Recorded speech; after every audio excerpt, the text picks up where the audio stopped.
The rain fell harder that November morning, and Maya's worn-out sneakers were already soaked through.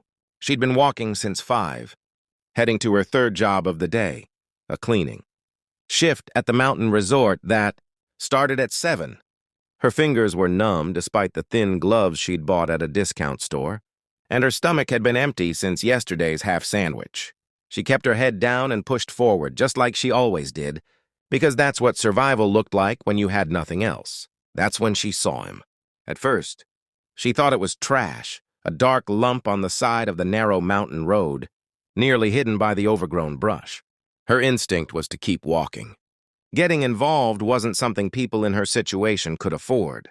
She had $14 in her pocket until Friday's paycheck, a sick grandmother waiting in a studio apartment across town, and exactly 0 margin for error in her carefully calculated life. Keep your head down.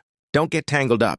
That was the survival manual she'd memorized at 19, and she'd stuck to it for the past 6 years. But as she drew closer, the lump moved. It was a man, and he wasn't moving on his own. His face was pale as death, his designer suit torn and muddy, and when Maya knelt beside him, she realized with horrified clarity that he was barely breathing. His forehead was burning with fever, and his left leg was twisted at an angle that made her stomach turn. He must have crashed or fallen, she thought.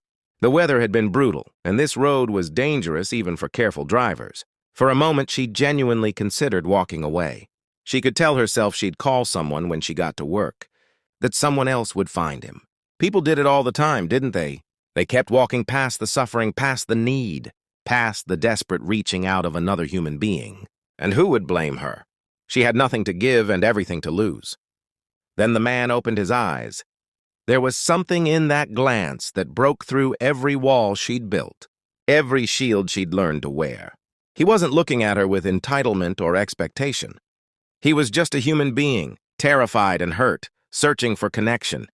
In that moment, Maya forgot all her carefully calculated reasons to walk away. She pulled out her phone, the cheap prepaid, one she used for emergencies, and called 911 while waiting for the ambulance. She stayed with him. She took off her soaked jacket and placed it under his head. She told him stories to keep him conscious, rambling about her grandmother's obsession with cooking shows, about the garden she dreamed of growing someday, about anything that might pull his mind away from the pain. She held his hand when he got scared.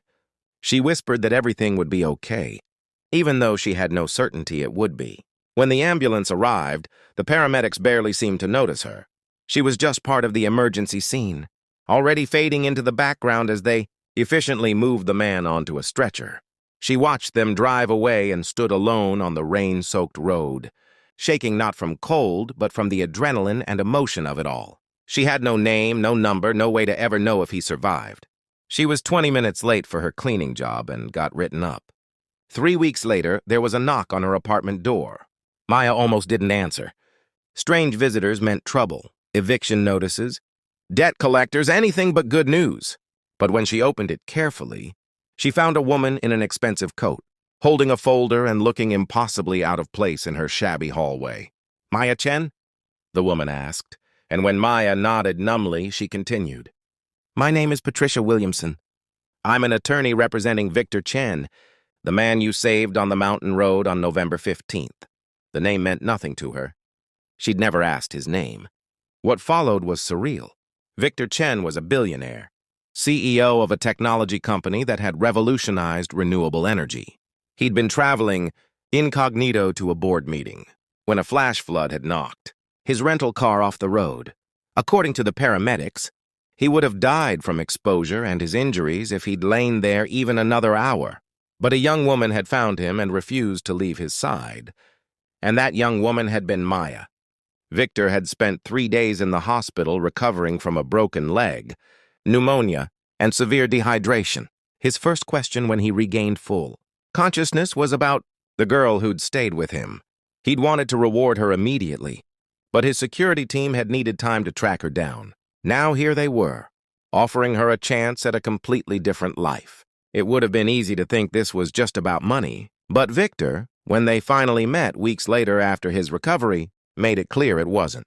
"You didn't know who I was," he said simply. sitting across from her in his downtown penthouse, his leg still in a cast. You had nothing to gain. You were late for work and you still stayed. Do you understand how rare that is? How precious? His eyes held genuine confusion at her actions, as if he'd spent his entire life surrounded by people who would calculate cost-benefit analyses before helping a stranger, and had finally encountered someone who just helped. He offered her a job first, as director of community outreach for his foundation, a position they'd create specifically for her. It came with a salary that made her dizzy, benefits beyond her imagination, and the understanding that she could use her position to help others like her. Her grandmother could see any doctor she wanted. They could move to a better place. But more than that, Maya could use her voice, her story, to change how people in poverty were seen and treated. But before the job came something else, an education. Victor insisted on sending her back to school. "You're too smart to be invisible," he told her. "Use this chance." 3 years later, Maya stood at a podium in front of 500 people, accepting an award for her community work. Victor sat in the front row, no longer an obligation or a curiosity, but a genuine friend. He'd taught her that kindness could change lives, not just others' lives, but your own. He'd shown her that doing the right thing, even when it costs you, even when nobody's watching and nobody will ever know, matters. And somewhere in that transformation, something shifted.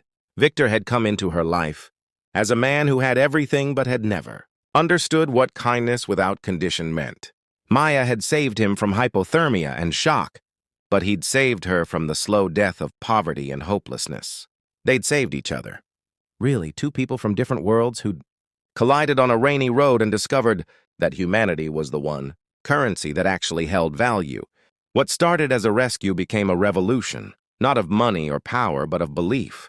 The belief that every person matters, that a poor girl with nothing could change everything, that the foot of the mountain was just as sacred as the penthouse overlooking the city, and that sometimes the greatest fortune in life comes not from what you're born into, but from the choice to reach out and lift someone else up.